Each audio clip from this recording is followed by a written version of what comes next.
একদিন মায়ের কাছে গিয়েছি, মনটা খুব খারাপ। মাকে বললাম, মনে যে কিছুতেই শান্তি পাই না, সংসারের জ্বালায় শেষ হয়ে যাচ্ছি।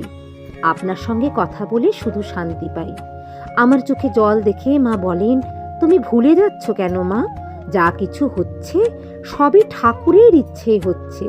এই যে আমার কাছে আসা, এও তো তাঁরই ইচ্ছে।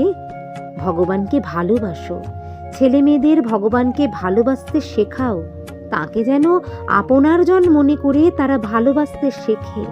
পৃথিবীতে যখন জীব আসে তখন যে যার পূর্বজন্মের প্রাক্তনকে নিয়ে আসে। তাই অনেককে দেখা যায় ছেলেবেলা থেকে ভগবানকে ভালোবাসে, কেউ হয়তো বড় হয়ে বিপথে যায়। সবই নিজের নিজের প্রাক্তন কর্মের ফল। তবে তার কৃপা হলে তার নিজের লেখা তিনি নিজে কেটে দেন। এর জন্যই তো তাকে বলে কপাল মোচন।